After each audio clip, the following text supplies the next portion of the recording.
Alright, so this video was originally intended to just be about two movies, Christine and The Wraith.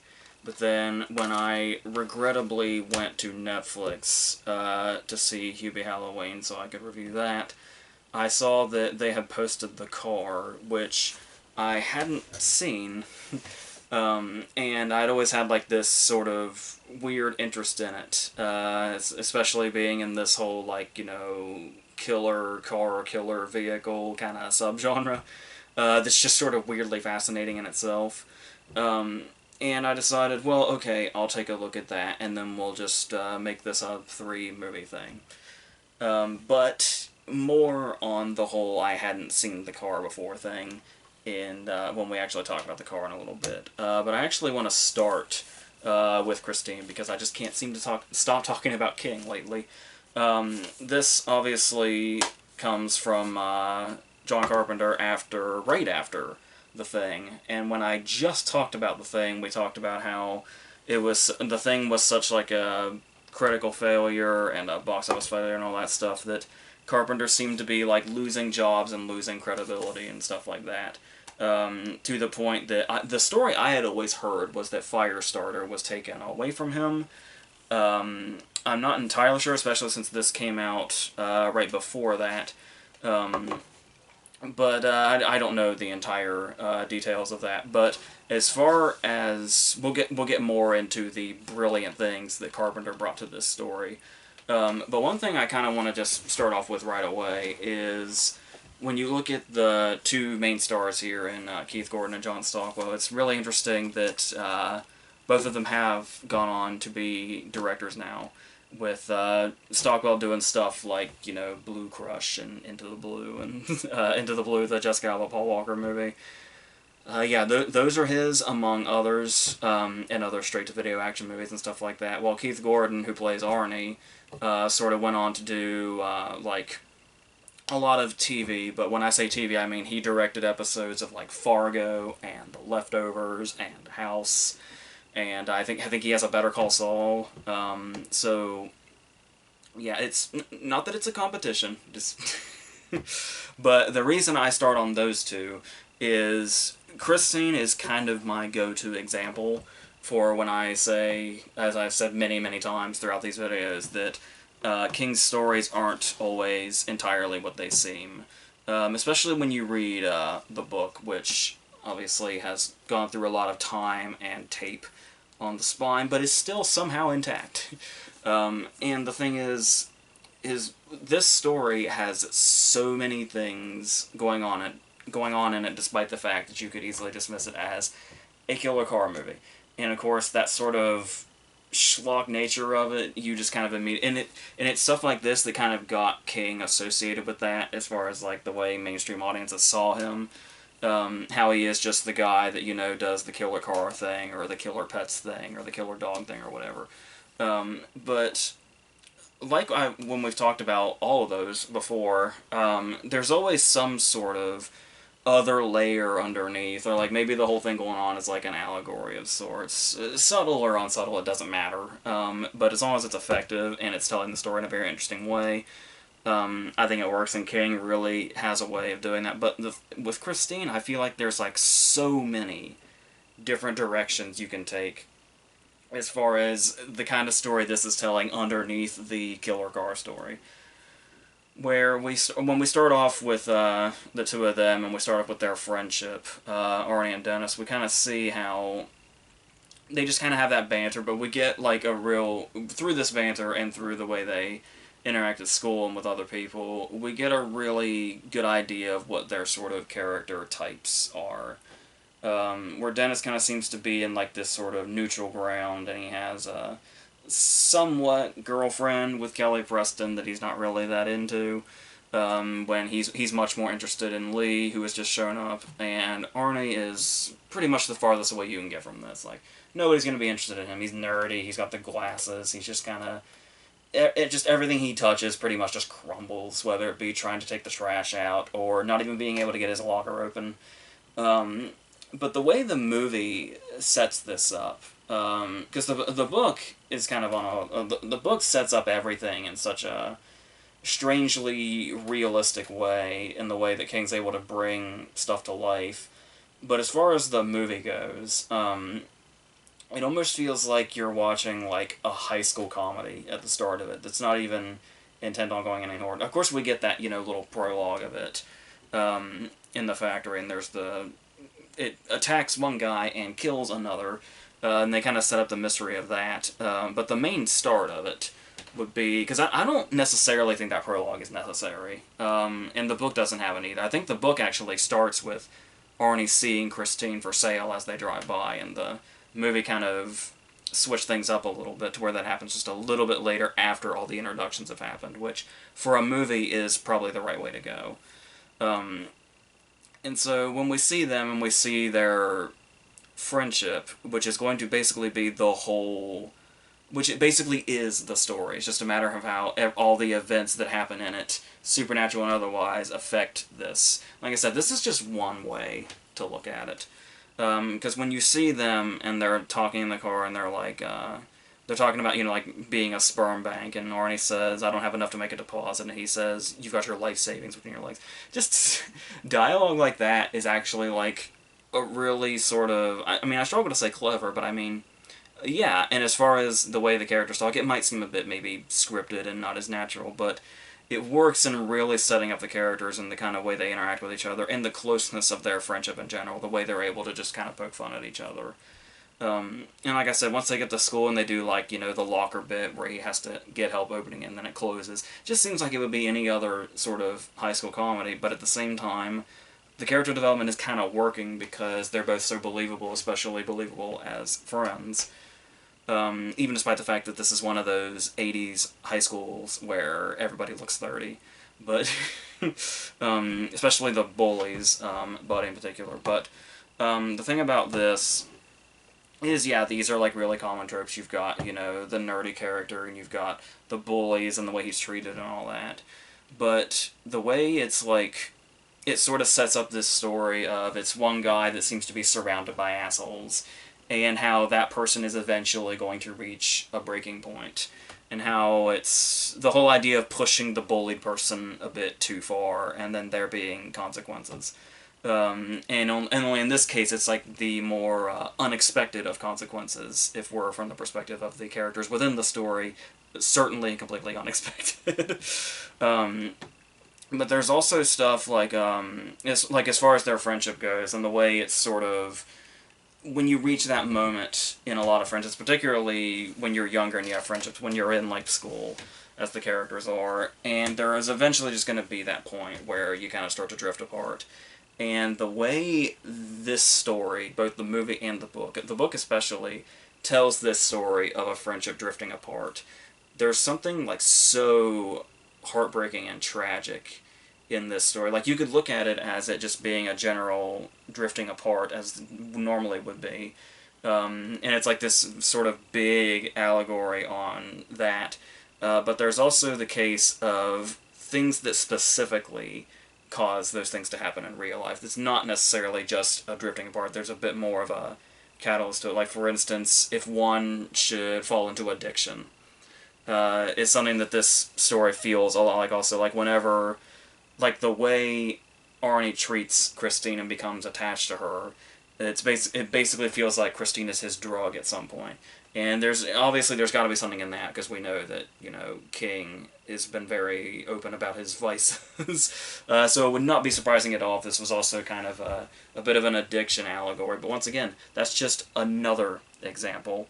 There's also the whole thing of, maybe not, this kind of somewhat falls into addiction, but like just the idea of the downfall that comes after obsession, where when he just gets Arnie just gets totally and completely consumed by Christine, just in what he does and spiritually, really, and it's the way that he just completely devotes his entire life to it, to the point that everybody seems even more distant than they ever were, even before. But like almost in extremely more drastic ways. Whereas when Arnie was pre-Christine, Arnie might as well have just been kind of invisible.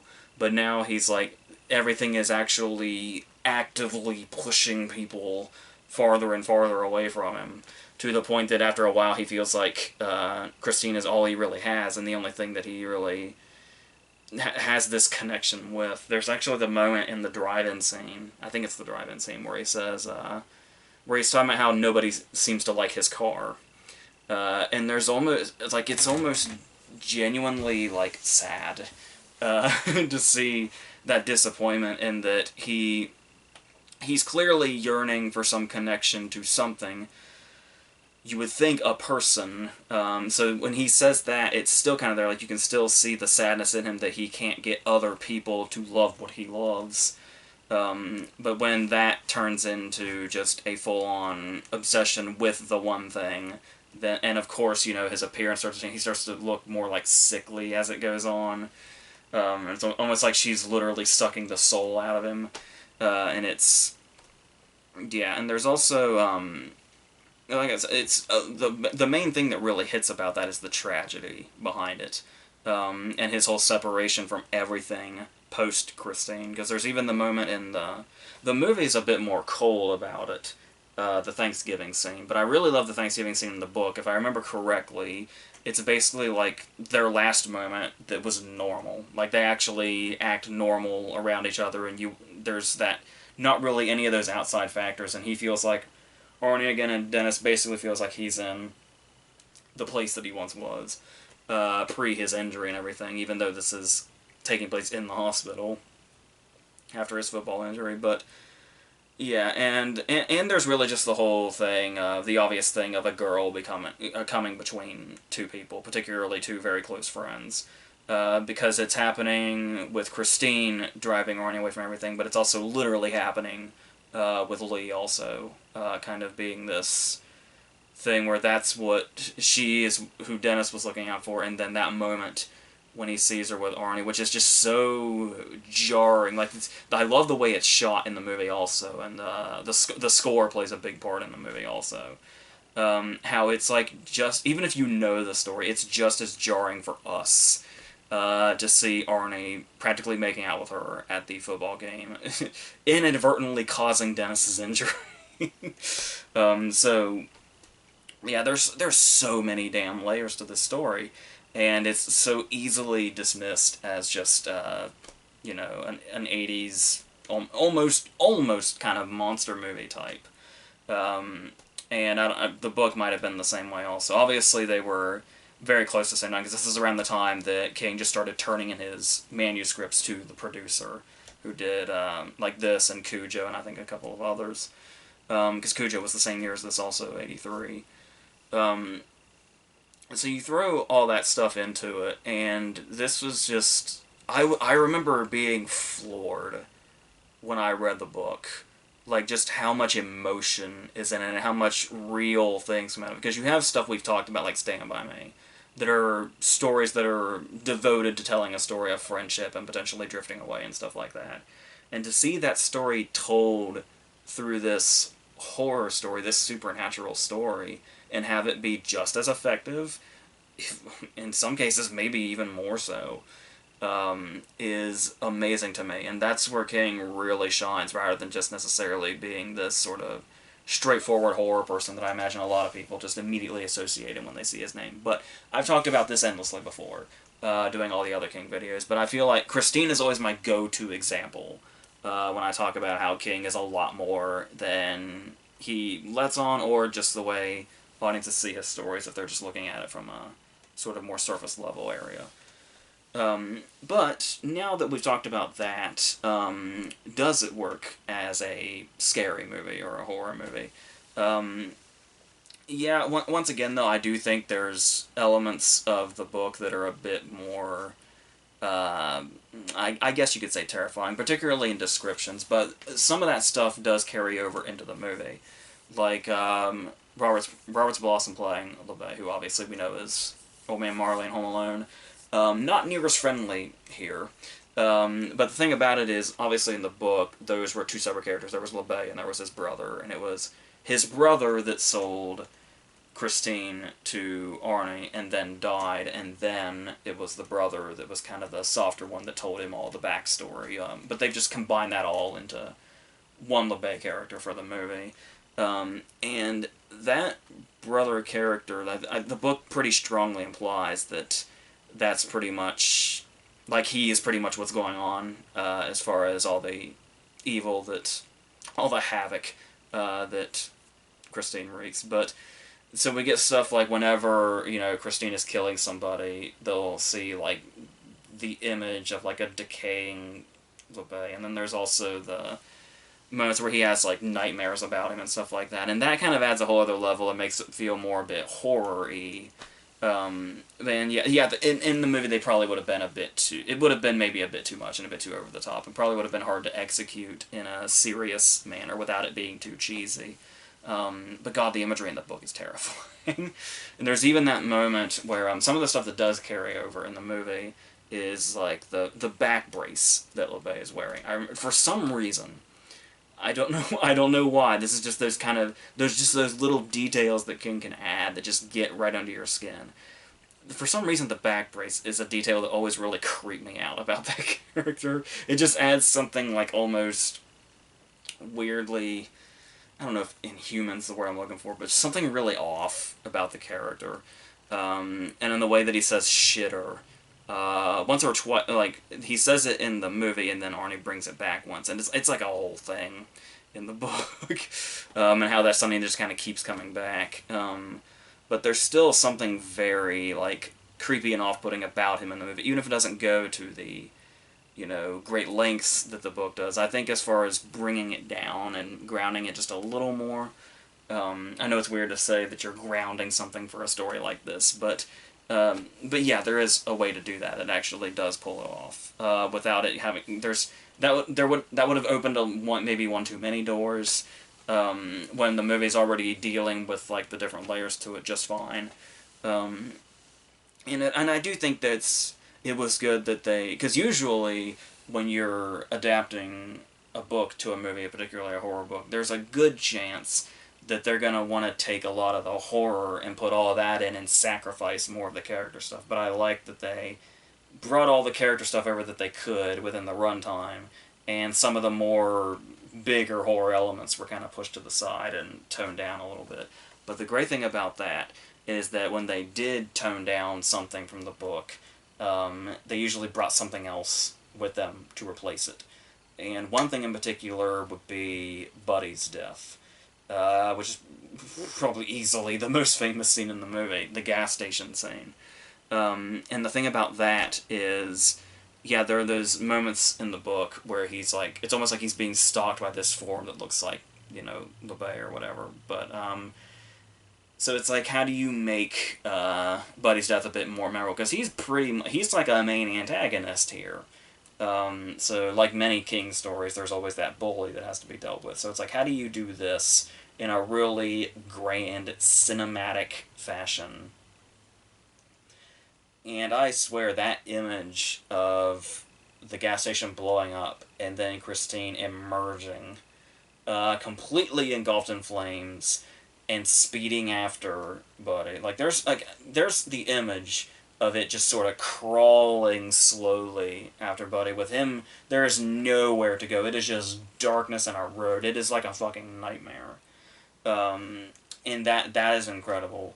But for some reason, the image that always really got to me that was like, this is fucking insanity on film, and it's amazing, is the shot of Christine, like, speeding out of the gas station. Like, maniacally. So like I said, it's just kind of a balance of, you have, like, the really big and maniacal, and then you have, like, the slow crawl. And they're both utilized in perfect ways. So yeah, I'll take that scene any day over something a bit more, like, supernatural, almost like zombie-like, with the way the base spirit is kind of portrayed in the book. But then you also have individual scenes where it's like, the great thing that I like that they do about the horror that comes with Christine is, like, the build-up. because obviously you have to. I said even if you know what to expect with King, a killer car is something you kind of have to ease the audience or the reader into. So they do a thing where they start with it looking like Christine just has like some weird tics, you know, because she's old, but she also is able to like completely uh, like rebuild herself. And there's the thing where it's like, you know, yeah, you close the hood on the guy's hand, and in some unknown fashion kill the guy that gets into the car, and it's like, all right, that's just some sort of weird coincidence. That's something you that's one of those things that you read about in like a tabloid or something, where it's like a conspiracy theory thing or something. But it's like, no, it's just a series of coincidences. That's it. But then the whole sort of it almost feels like Christina's jealous thing, um, which is when we get stuff like the drive-in scene, which is another really famous scene. Where this is another change that they made, which I think worked really well, where it'd be kind of hard to film the thing. If I remember correctly, the way the drive-in scene is described in the book is more like it's almost like she's watching the dashboard come to life or something, and it's like eyeing her and like coming for her practically, and then the choking happens. But to do that thing, this was something I never would have thought of. The light, which is just so eerie. um, and also this moment where the whole scene is really well done. There's that great edit where she's trying to get out of the car and Arnie's trying to get in the car and the doors won't open, and it's the way it cuts from her kind of pulling at her handle to him pulling his, and it's like it's just the chaos of them trying to get one trying to get in and one trying to get out, and nothing is moving here. Just the light keeps glowing brighter. Um, and then you have the moment that it might be kind of weird if you're seeing it for the first time or two. The whole Heimlich scene, where the guy just it feels weird in the book too, where the guy is there to give her the Heimlich maneuver. To basically, this is eventually going to be something that makes Arnie feel distant from Lee even more. So he sees it as like he was having his hands all over, despite the fact that he was saving her life, and it's like the way it's shot in the movie though, where it's like once he has dislodged the burger from her throat, there's something almost it's almost like erotic undertones here by the way they're like breathing really heavily with each other and stuff like that. Something a little weirdly intimate for what has just happened. But I did kind of always take that as it was probably more we were seeing it the way Arnie was seeing it, and it probably seemed much more heightened than it actually was because we're looking through it through the jealous eyes of Arnie. That's pretty much the way I've always taken that. You could take it at face value, and it's just really weird. But yeah, so there's that. Um, but anyway, going continuing with that build up. First, we start with the weird ticks and like you know the music, and the music's a really nice touch because it's like it almost makes it feel like the car almost feels like ghostly, especially when it's like driving out by itself and it's playing like the classic music, to where it almost feels like it's like with the classic music and just the way it looks in general, it's like it's actually driven out of its own era, like a ghost or something. So I thought that was anytime that it's. I mean, it seems like an obvious approach, but just the way Carpenter shoots it, it just really, really works. So Carpenter and his cinematographer, I should say.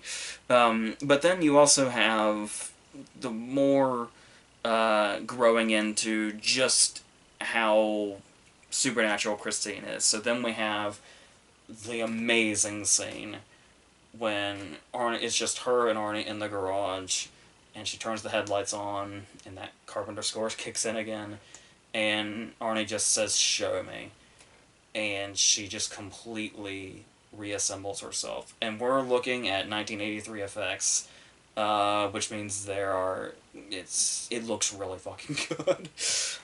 Like it could have looked really cheesy, and the effects could have been really shoddy, but it looks good even still now.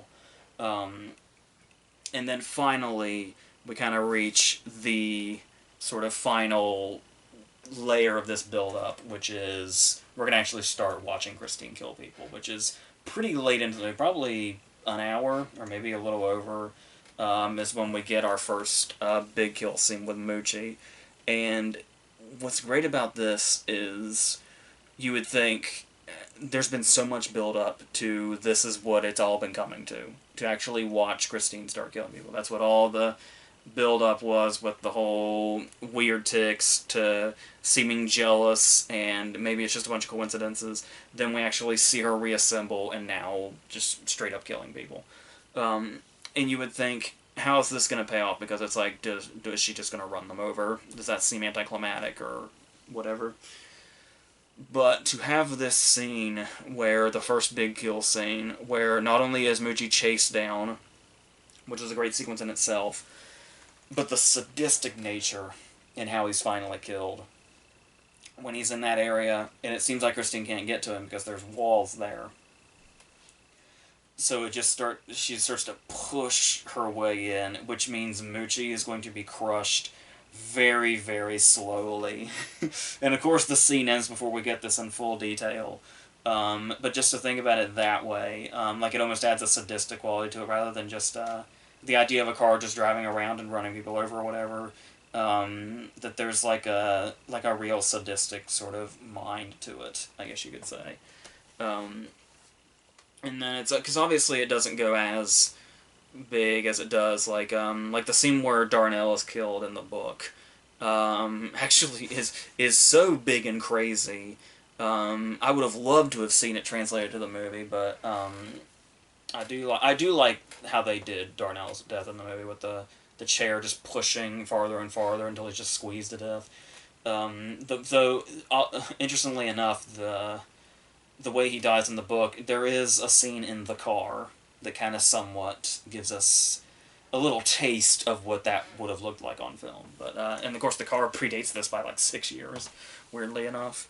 So yeah, so what's the main thing that's interesting as we go on though is yes, it does succeed in being creepy, and yes, it does succeed in being, you know, a genuine horror movie. But it's also like the story underneath it is like so tragic and depressing, especially when we get to Arnie's fate, which is interesting because it's a lot more.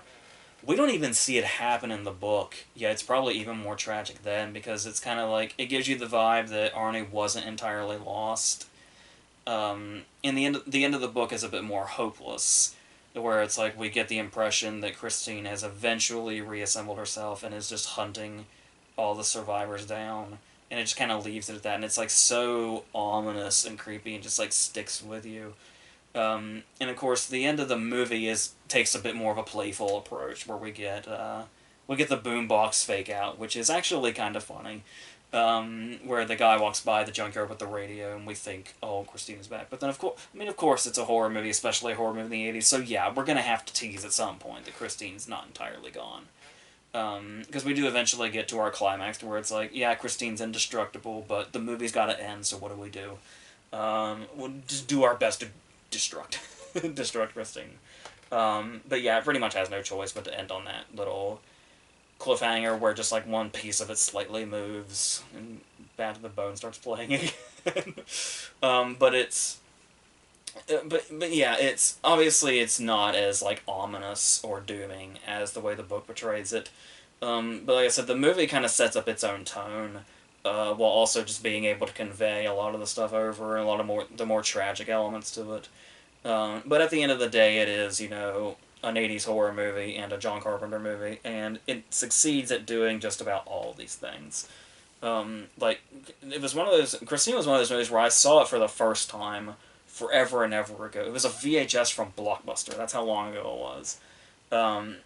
And then later in life I started watching it again. I've probably seen it like maybe 10 times now. And it's like, when I revisited it that first time, after the first time I'd seen it, I don't know if I forgot how good it was, or if I just didn't realize how good it was. But there's like a genuinely great story here in both the book and the way the movie portrays it in its own way, in a very Carpenter way. That's really great and sort of refreshing. So, yeah, so I just really love this movie. I was really, really happy to get this seal look of the Blu-ray. I wasn't entirely pleased with the price I had to pay for it, but at the end of the day, I'm still glad that I have it anyway. I wouldn't have shelled out for it if I didn't really think it was absolutely worth it. And obviously it looks amazing visual-wise and sound-wise and all that. So yeah, so that's another one of my that honestly might be one of my favorite King stories, which says a lot. So yeah. So let's go into the movie that I don't own a copy of, but as I said, it was just surely recently put on Netflix, with The Car, where we're going into 1977. We're going back 6 years, as I mentioned. And yeah, so when I took on the task of deciding to watch The Car so that we could do like a 3-movie thing in this video, I was like, yeah, I haven't seen this before, but I'm really curious about it, so let's take a look. So yeah, before we go into that further, let's talk about the opening.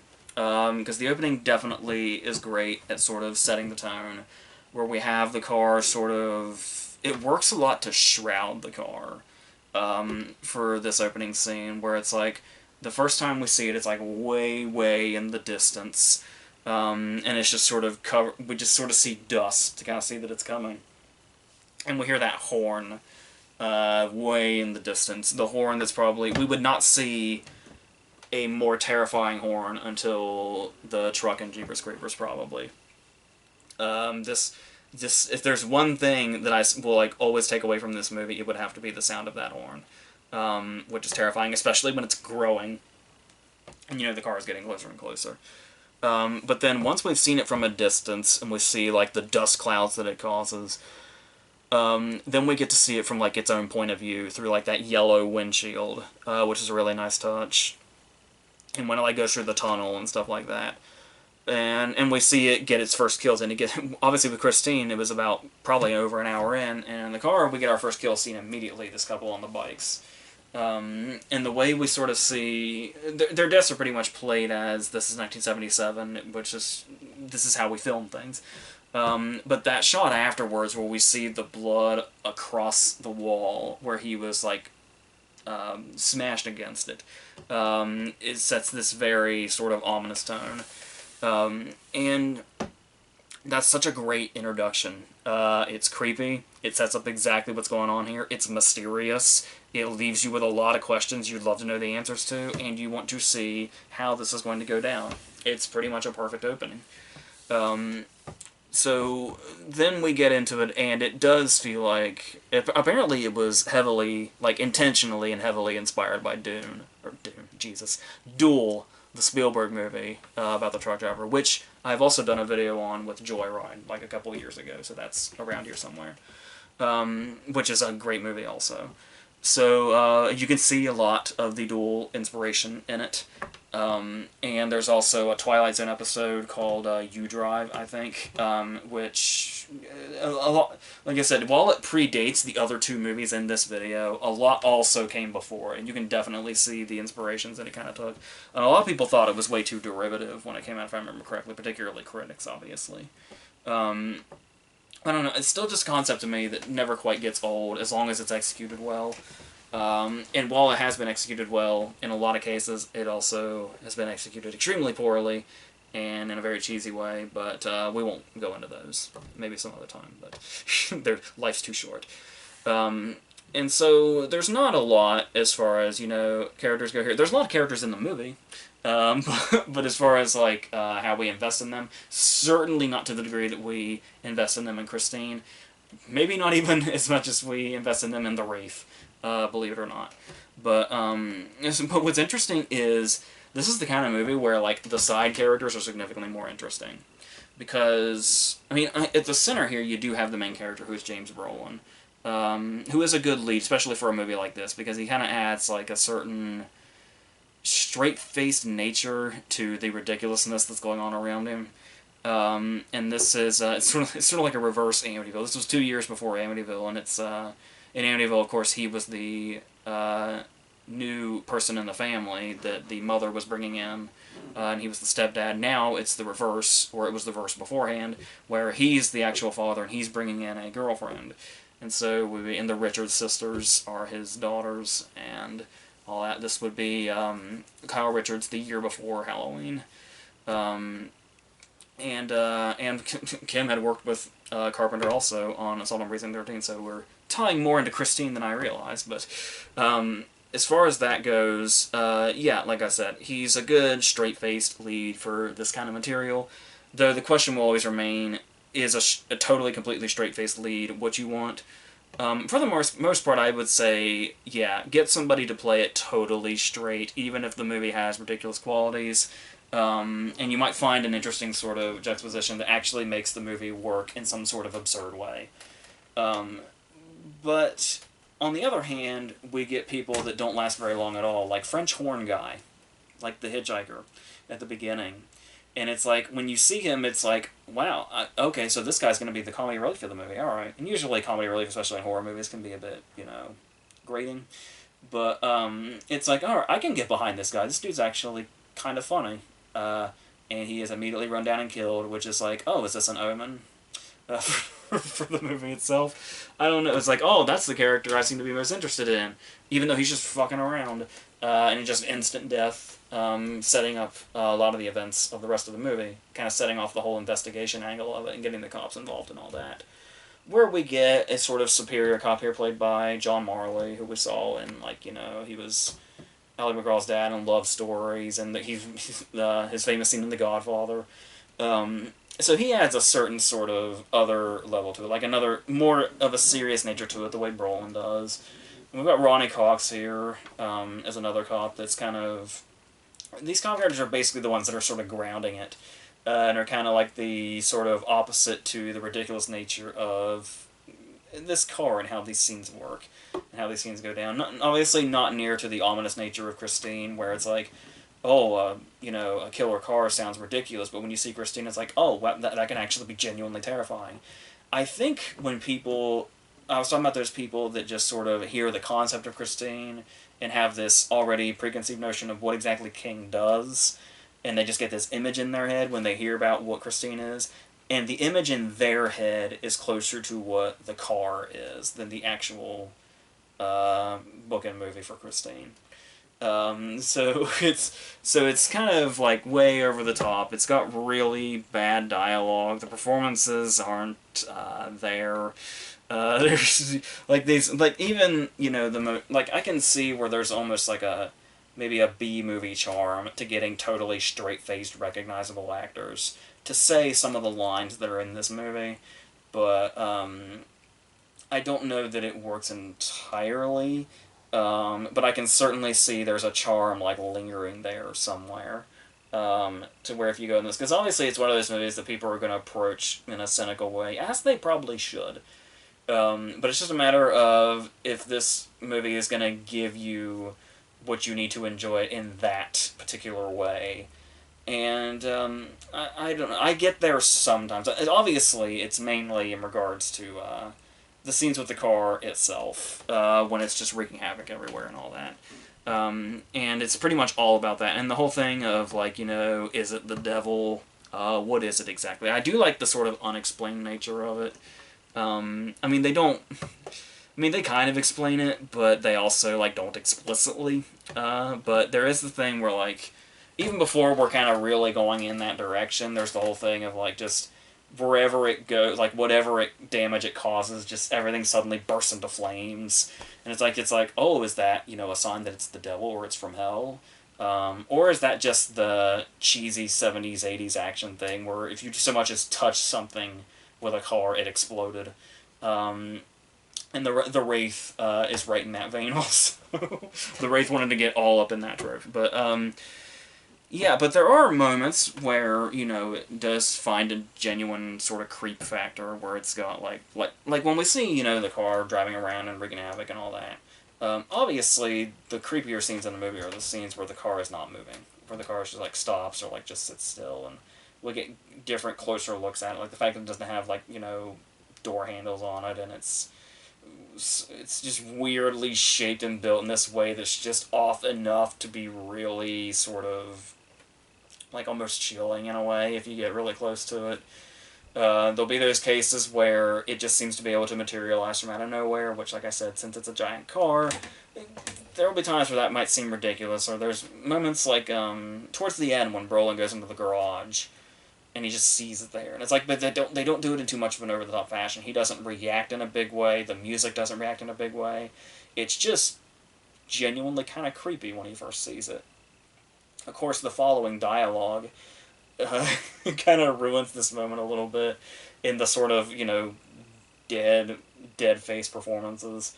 But it's, yeah, I mean, is it really a performance kind of movie? Was it ever going to be? I say Christine shows that you can do that, but that's not to say other movies of its kind are going to have that that objective at the end of the day. Because like I was talking about, like in the scene where his girlfriend is killed, Lauren, I think is her name, when the car just straight up drives through the house right for her. And I love the way this scene is shot, where she's, talking, and we see the window in the background, and you're kind of expecting, like, oh, eventually the headlights are just going to appear, and it's going to be really close, and there's going to be some big scene here or whatever. And I love how they kind of play with that expectation by making the scene infinitely creepier, by not having any outside factor, like, draw attention to this. It's just that shot of her, and we just see the headlights from the way distance, and we see the car drive up like in real time and get all the way up to the house before it drives through and kills her. Is really effective and a really good scene. I feel like this would be a good time to bring up why I was so iffy about what I was talking about. Seeing this on Netflix, I'm like, oh, I haven't seen that. I'll take a look at it because I'm curious. I have no idea what this says about the quality of this movie. Actually, I think I know exactly what it says. But here's the thing. I have seen a shitload of movies, clearly. I've talked... all the ones I've talked about on this channel weekly for the past 7 years is a fraction of them. But I tend to remember what I've seen and what I haven't. There was that one time, like last year, where I forgot that movie The Silence with Stanley Tucci that was on Netflix, where I watched some of it and forgot that I hadn't watched the whole thing and had to go back and finish it. But apart from that, like, I remember what I've seen and what I haven't. And I also have, like, a file in my computer that's a list of every movie that I've ever seen. So I watch The Car on Netflix, and the scene where we see the car approaching the window felt familiar. So it's like maybe I saw that clip somewhere or something, or maybe I heard about it and just visualized it pretty clearly or something. But that's it. That's all the familiarity there was. So afterwards, I go to log it. I put it in the list of movies that I've seen, and it's already there. So I was like, oh, that's weird. Maybe I did that by accident or something. I don't know how the hell that would happen, but maybe it was by accident or something. And then I go and see that I also rated it on Letterboxd. So I had totally seen it before. But the whole time watching it, apart from that one scene, I had no recollection of it whatsoever. Like, none. But then, once that occurred to me, I started thinking about it, and then it was like, okay, this scene maybe was kind of familiar. It was weird. But yeah, apparently I had seen this movie before, and just completely blocked it out. And this would not have been that long ago. But... because I remembered the friend that recommended it to me, and that's why I watched it the first time.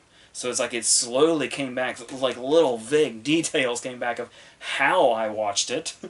But yeah, it was just gone. And that's like never happened. Ever. So, I don't, like, you talk about movies being forgettable. That's like a whole other level. That is about as literal as it gets. And I know that's happened to, like, I've heard a lot of people say that has happened, where they watch a movie and just completely forgot that they even saw it. But it's not common for me at all. So this was just weird. It was a weird occurrence. So yeah, I think I could say with absolute comfort that it's a forgettable movie, apparently. But there are some things that stick around, like that horn. I don't know how the hell I could have possibly heard that horn before and completely forgotten it. But I won't now. So there's that. And yeah, and there's some genuine like shock moments, like when the car actually drives through the house and kills her. It's a pretty unexpected moment. The way it's like built up to, like you have some hints here to where it's like she might die, or like when he's like, oh, you go take care of them, I'm gonna take care of this, and we'll go our separate ways just for a little bit.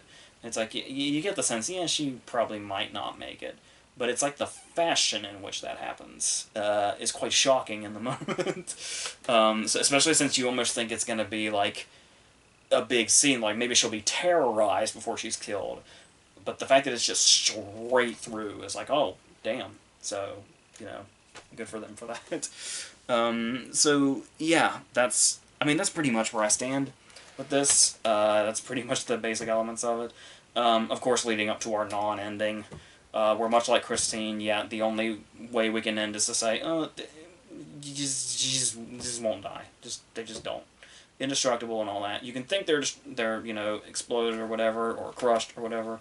I do kind of like, it's cheesy as fuck, but I still kind of like the effect of, sort of like the demon of sorts in the smoke and the explosion, when they think they've killed it. And their only confirmation is you have to watch the credits to kind of get a cliffhanger vibe on, oh, I guess they didn't kill it. Or maybe that's a different car entirely, we don't know, we only see the tire, as far as I remember, so, yeah. So the car just kind of is what it is. I'm very curious to see if I forget it entirely exists again. But I don't know. But let's go ahead and go to our last movie, which is The Wraith. Which I was introduced to a few years ago. I don't even know that I had heard of it before I was introduced to it a few years ago. And this is another one of those movies, sort of like The Card, that's kind of notorious for people thinking that it's bad, but in like an enjoyable fashion. But I didn't really... When I first saw it, I wasn't aware of its reputation at all, because I didn't really know anything about it. But I was a little surprised to hear that, because I didn't really see it that way the first time I watched it, where it was like, I didn't really... Like, I kind of liked it, but not really in that sort of, ironic sort of way. I mean, it was cheesy. Clearly it's cheesy, but I never thought of it as bad, and I still don't. But I do get to where it's very much of its era. A 1986 movie about another killer car. This one potentially from space or an afterlife or whatever we're going for here. You get pretty much about what you would expect out of something like that. Like, this is a case where you just kind of have to say, you can look at the layers that King put into a story like Christine and all that stuff, and all the allegory and stuff like that. But if you go into a movie that looks like The Wraith, and get the movie that it is, and you're disappointed, I don't know what the hell you thought it was. But, it's exactly what you would expect it to be. I do like that there is a case, like I saw this mentioned as a lot of people thinking it was weird, and using it as an excuse as to why the movie isn't very well made, is the fact that there seems to be no adults outside of the cops, like Randy Quaid and all the people there. But I actually think there's something weirdly kind of cool about that, almost kind of isolated, where it's like this is almost like this is like the outcome of Children of the Corn if they got more civilized. And it's, yeah, and there's just something so like it's almost like it's of its own world or something. So I think that's really interesting, and the fact that there's almost like a lawlessness to it until there's actual law in it. Who don't really end up doing that much. The law is really not that useful at all, despite the prominence of Randy Quaid's character. That's more of just kind of setting up the whole idea of Quaid almost seems like he has like competition with this person that's going around killing these people that he'd rather just catch, but killing these people in these very over-the-top and possibly supernatural ways. But to start off, to introduce our characters, the character that seems to get the most screen time is the villain, interestingly enough. The Nick Cassavetes character, Packard. Nick Cassavetes, who of course we saw as an actor and stuff like Life, and he's Dietrich in Face Off, and a bunch of other things, who is now, much like our two main characters in Christine, gone on to be more of a director, doing things ranging from The Notebook to Alpha Dog, while also being the son of John Cassavetes in general. And so he's got a very interesting place in movie history. But I really love him as an actor, because he's great in life. He's so good in life. But here in particular, playing the villain here, I feel like, is very aware of the kind of movie that it is. He's the son of John Cassavetes. He fucking knows movies. So I would think he knows when he's in the kind of movie that he's in and how to play that. So he really goes all in here as this sort of knife-wielding villain of sorts. He's basically like if they introduced a really, really, really dark character into the Fast and the Furious franchise. Like the early Fast and Furious movies when they were still racing and shit. Where we get this whole setup where he and his little crew, his little gang, do this thing where they track people down and basically race them, but they are obviously going to cheat because they're all souped up and shit, because of course they are. They got their nice gigantic garage and everything. They're very 80s garage with their 80s music playing. You can tell when it's an 80s movie when they advertise the soundtrack on the cover. Our Billy Idol, Robert Palmer, Ozzy Osbourne, and Motley Crue soundtrack, just to name a few. And nothing against any of those, of course. But yeah, and then this whole setup of they race them, but it's all a trap because they're going to win anyway, and they're going to steal your car, and potentially the woman you're with, because they are creepy and rapey, and it turns out also killers, or at least one of them is. And you got all your accomplices here, and there's a lot of, like, as far as, like, a vengeance story goes, there is a lot of stuff that we've kind of seen here before, but I do really like the way they kind of introduce that angle to it, because when we get this opening scene, it just kind of looks like that Packard's like this, you know, douchebag that's potentially dangerous, but not necessarily 100% deadly or anything. But there is something ominous about him. But then when we get to this later scene that's set during the day, where everybody's all happy and festive and all that, we're meeting the Charlie Sheen character and Sherilyn Fenn is here, who is his girlfriend is a weird term, but yeah, the once girlfriend of the dude he killed, that may or may not be reincarnated in Charlie Sheen, who she is befriending very, very quickly, because there's that sort of supernatural element there of she maybe subconsciously might have an idea of who he might be, but that never comes up because that would be ludicrous. But while this is all going on, and everybody's being festive and we're in the daylight, is when we get the backstory on what Packard is capable of and what got us to this point, where we do actually see him commit a vicious murder. And it's like that they pick that moment in particular might seem sloppy from an editing perspective, but I kind of like that it's in the most unexpected place, because it's like, it gives us an idea that he might be dangerous, but now we know exactly what he's capable of when we get these flashes of him killing Jamie, the guy that is was her boyfriend and is also the brother of one of the major characters that's here. And then yeah, obviously we get into a bit more of a almost sci-fi horror element of sorts, where people start dropping off when the Wraith appears. And the thing about this is, that's very interesting to me, is that this is, when you talk about the movie having like kind of a creep factor, like a horror factor or something, as we're seeing, you know, when you go into like a horror, like I wouldn't say the Wraith is entirely horror or anything, but the idea of introducing characters that are picked off one by one is very like almost slasher movie like. But the fact that this is happening to the person behind the creep factor here is the potential hero of the story.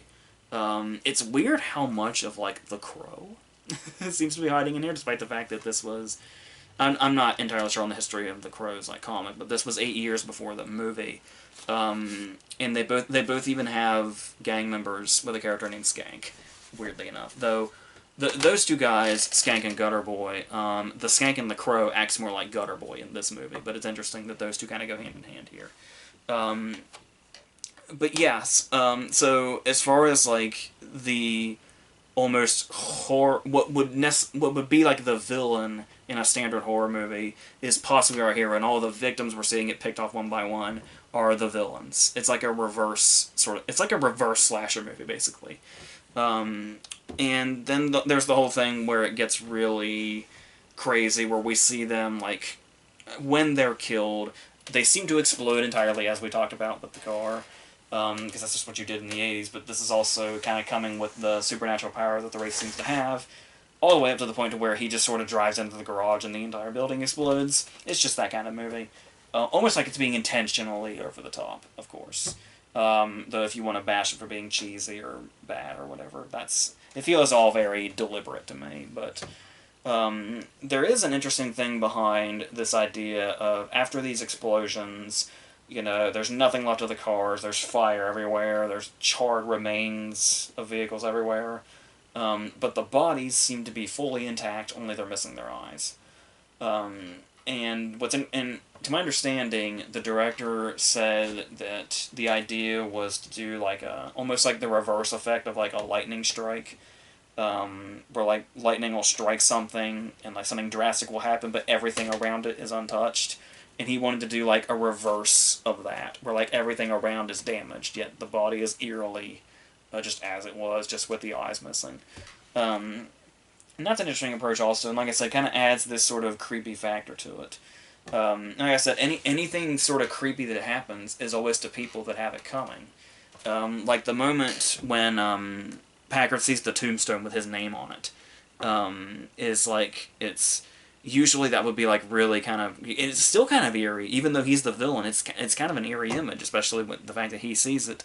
But at the same time, it's like it's satisfying to see these characters squirm whenever the creepy factor comes into it. So it's just something very interesting about that, and how it's basically a reverse of everything, which kind of is embodied in the way the bodies are shown, and how he was doing like a reverse sort of lightning strike effect is what the director was going for. So it's almost like the whole point was to turn a lot of stuff like around, which is weird how the movie comes out and people still think it feels like, you know, derivative or cheesy or whatever. But yeah, that kind of seems like to be what he was going for. So and I'm talking about all these other characters. We have some fun side characters I mentioned, Skank and Gutter Boy, where we have lines like, we know our constipational rights, and their characters like that. And we also have a very fun Clint Howard here with an eraser head sort of hairstyle. And Clint Howard is like this is one of those movies where it's like, Clint Howard this movie would not be complete if Clint Howard wasn't in it. Where it's like, there's something about cheesy 80s movies and Clint Howard playing a character like this that just go hand in hand so perfectly. So pretty much every time he's on screen is like some of my favorite moments in the movie. Because he's another person like Cassavetes, where it's like you could just tell he knew what the tone was exactly. And that's where the movie tends to shine.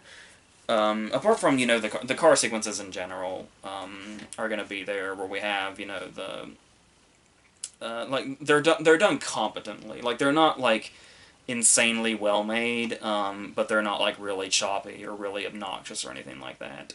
So they're fine. But the thing here is that you'll see, we talk about all these characters, there's somebody that seems to be missing from this movie, and that would be the star of the movie. Where Charlie Sheen has the first credit. He is supposedly the main character. Obviously, you know, he's basically playing 3 different characters. If you want to count the current person, he is Jake, I think is his name. And then there's Jamie, who is dead, who's played by a different actor when he's in the flashbacks. But he's obviously got a little of that inside Jake because they're the same character. And then there is the Wraith. I don't know if Charlie Sheen is like in the suit or not, but even so, you can add that up as it's 3 characters in one basically, yet it feels like Charlie Sheen is barely in the movie at all, which is very bizarre. So when you get scenes like when he and Sherilyn Fenn sort of fall in love, you obviously that's the whole thing of he's her ex reincarnated, and their relationship was cut short through murder, but it just all feels very abrupt and like it's just sort of cutting down just so we can get to the scenes where like the race scenes and explosions and stuff like that. So not quite as into its character as something like Christine. Probably closer to something like the Car, but the Car's characters were not near as interesting as some of the characters in this. So that makes up for it. Just the liveliness, the characters like on top of Packard and the Clint Howard characters, people like Skag and Gutter Boy as annoying and grating as they could probably possibly be, they certainly add personality. So they've got that going for them. But yeah, like I was saying, for the most part, it seems to be like intentionally sort of over the top, and there is and some of the way the scenes are, there is. As far as one of the racing scenes go, there was that case where one of the, I think it was an assistant cameraman that was killed because there was like one of the camera trucks like got overloaded or something, and when they eventually overturned and there was like an accident, and I believe he was the only death, but there was also like an injury. But yeah, for movies like this, it is kind of almost a miracle that's, I mean, it's a death. Any death is always going to be tragic. But that there seemed to only be one accident in total shows that there was like a sort of competence in how the scenes were shot and made and all that. So there is that. And it's, yeah. Was there anything else? I mean, as far as like an emotional factor goes, there is the whole ending scene where people start to piece together who Charlie Sheen actually is. And I get the sense that this could be, like, really... Like, especially the scene with the brother. When he's calling out to him and he's saying Jake, and then that last time he really comes to terms with who he is and calls out his actual name. If we had, like, maybe a better actor here and a better delivery, I feel like that would be a really genuinely emotional payoff that this movie goes... It's, like, the note that this movie goes out on. Despite the kind of movie that it was, and despite how, cheesy and 80s it is and all that. And that's... But there's still something there, even if maybe the performance of the actor and the delivery isn't perfect. There is something there, so... Yeah, and I think there were some things that kind of confused people when they first saw it, like the whole thing about... whenever somebody is killed, whenever the Wraith kills somebody, like, a piece of his suit seems to, like, detach or disappear or something. And apparently the director said that it was, like... I don't know if the suit is, like, keeping him intact or what, but it's, like, it symbolizes him getting stronger with every death. Sort of like the way Forrest Gump ran out of his braces, I guess. We'll go with that. So, yeah, it's... Like I said, if you get something, if you watch this and you don't get what you thought it was going to be, I don't know where the hell you were coming from. I don't know what you thought it was, but this is pretty much exactly what... And it came out, like, at the perfect time and, like, the perfect era for what it is. I know there's a lot of people, even the people that say that it's bad, still get, like, a sort of guilty pleasure enjoyment out of it. Like I said, I've never really seen it as genuinely bad. I don't really quite get that from it, but maybe I'm just not as discriminatory or whatever, but it's but I mean, it is what it is. So yeah, so obviously, Christine is the best of these, at least these three.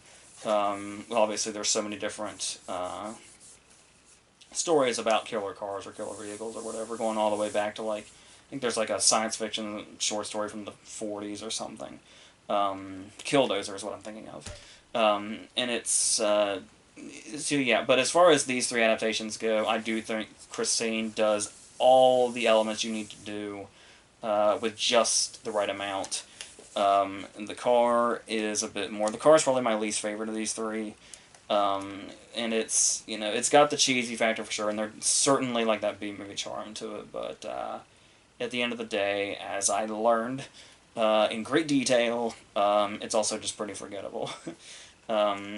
And of course, you know, like I said, the Wraith is the perfect thing for its era, and it's still, you can recognize so many different things in it, but it still kind of feels unique in its own way at the same time.